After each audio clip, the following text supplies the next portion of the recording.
What is up, bros and broettes? I'm Inkslasher, and today I'm going to be showing you some Black Ops 4 gameplay with every single weapon from the reveal event. So, of course, this is not going to be every weapon that's in the final game. Basically, we were able to use 3 assault rifles, 3 SMGs, 2 tactical rifles, which are a new type of weapon that we're going to talk about, 1 LMG, 2 sniper rifles, and then your secondary weapons, we had pistols, shotguns, and a rocket launcher. The rocket launcher is the only weapon I don't have gameplay with it, but I do have some gameplay of me getting killed with it, so we kind of have some gameplay of it. So in this video we are looking at every single one of those weapons and talking about some new additions to the weapons in the game, which we'll talk about closer to the end of the video. So the first set of weapons we're looking at here are the assault rifles. They're the weapons that do well at medium to long range, all of which in this game so far are fully automatic. So the first one we got here is the ICR-7, similar to the ICR from Black Ops 3 or an ACR from previous Call of Duty games. Very low recoil, really easy to control and aim, with a mediocre fire rate. I thought this one was decent, definitely not the best AR. In fact, out of the 3 we could use, I thought it was the worst, but still a decent weapon all in all because of that low recoil. The second AR was the Rampart 17. Now this one was a higher damage, slower rate of fire weapon, almost like a Scar from a previous Call of Duty game. A lot of people really like this weapon. I saw a lot of people using it. Definitely one of the better weapons in the game. And the final one was my favorite. It was the VAPR or Vapor-XKG. Now this one, the reason why I liked it is it has a super high rate of fire and it didn't have too much recoil. Found it really good to use at that short to medium range, almost like an SMG. But remember, you could kill people at long range because it was an assault rifle. So that was my personal favorite, but they were all felt kind of similar. So I can't wait to see some actual weapon stats on these and see what's better. Next up we have the SMGs, and the first of which is called the MXG. This one I would probably most likely compare to the VMP of Black Ops 3. Really fast fire rate, a little bit of recoil, kind of hard to control, but really, really good. Heard a lot of people say that they thought this was the best weapon in the entire game. The second one is called the Cordite, and this one is similar to the MXG. I really enjoyed using this one, and I found it really easy to use, kind of like the Cuda from Black Ops 3. It didn't have a ton of recoil, it didn't have the fastest fire rate in the world, but was just a well-rounded SMG. And then the SAVG 9mm. This one I would definitely most likely compare to an MP7. It kind of reloads the same way. It has a really fast fire rate like an MP7. That's kind of what I would compare it to. But that is the SMGs. So the next class of weapons we have here is called tactical rifles, and basically what these are assault rifles that are not fully automatic. So for example, a semi-automatic weapon or a burst action assault rifle. At least that's all we could see as of right now.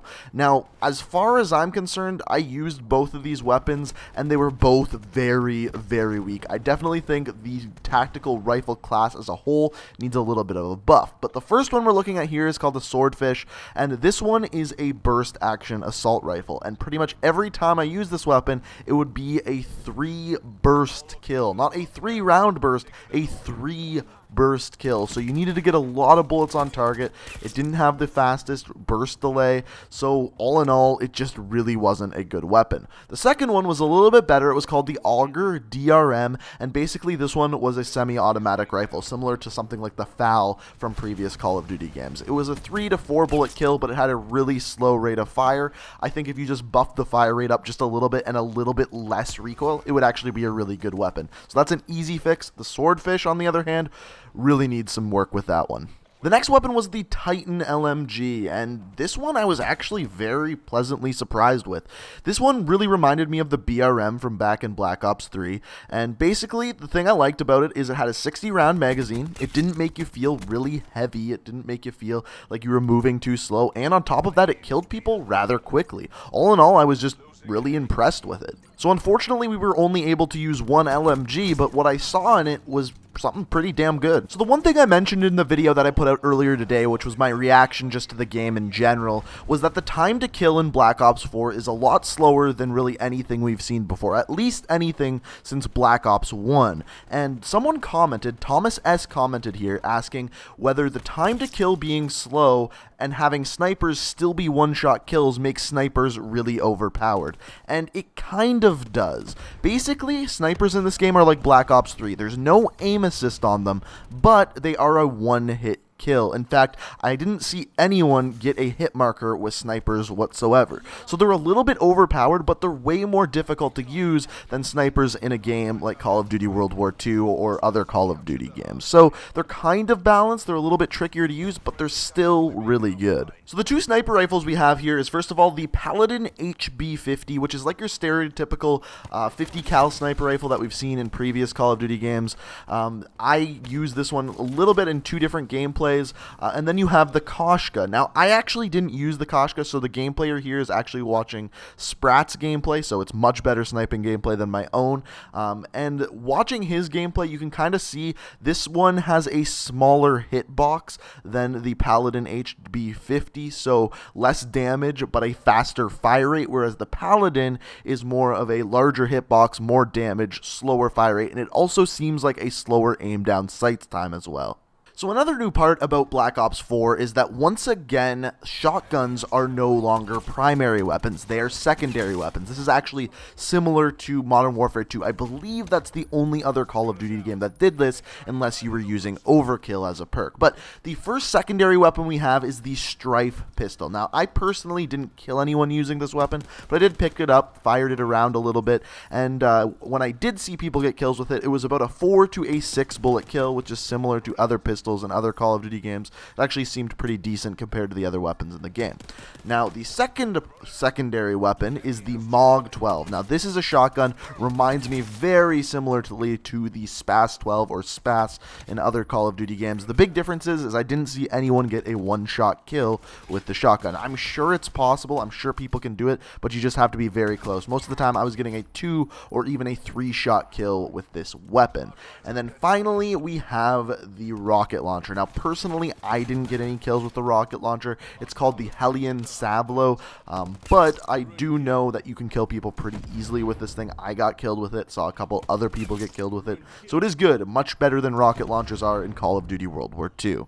So overall, what are my thoughts on the weapons in Black Ops 4? Well, I have a couple. First of all, if I was to compare them to any other Call of Duty game, it would be Black Ops 2, and I don't really know why. I think they just kind of have a meaty feeling to them, and that's kind of the way I feel about a lot of weapons in Black Ops 2. So comparably, that's kind of the game I would compare them to most. But the time to kill on the weapons is more like Black Ops 1. It's a little bit longer. Basically, take the time to kill from Black Ops 2 and add one more bullet. That's the best way of looking at it, in my opinion. Now, as far as what weapons are good, what weapons are bad, I found SMGs to be hands down the best out of any of the weapons. As far as what are the worst, hands down the tactical rifles. Those things are absolutely garbage. They need a buff, and all in all, I think one of the things that needs to be worked on the most between now, the beta, and when the game is actually released is the weapon balancing as a whole. I find SMGs really good, assault rifles are okay, LMGs are okay, but then everything in between needs to be fixed. I think SMGs need to be brought down just a little bit, tactical rifles up just a little bit. So once that's all balanced out, I think they're going to have amazing weapon play in the game, and I honestly think the longer time to kill is beneficial for Call of Duty as a whole. So the one other thing I have to mention about weapons in Black Ops 4 is the one thing that they changed drastically in Black Ops 4 is weapon attachments. Basically, classes of weapons no longer have the same attachments. For example, the ICR may have a grip, but the Rampart doesn't, or the Vapor assault rifle, all of these are assault rifles, doesn't have a grip, or the Rampart has high caliber as an attachment, but the ICR doesn't. This is actually a really good way of balancing weapons, because then a certain weapon can't get overpowered with a certain attachment. Also, there are new attachments as well in Black Ops 4 that have never been in other Call of Duty games, but we're going to talk about that in a future video, so be sure to stay tuned for that. So as far as what I think they should add to the game is, first of all, a couple of familiar weapons. What I mean by that is we only really have two familiar weapons that we can recognize from previous CODs. The ICR and the MOG 12, which is basically a SPAS 12. Other than that, there's a lot of weapons with names I have never heard of.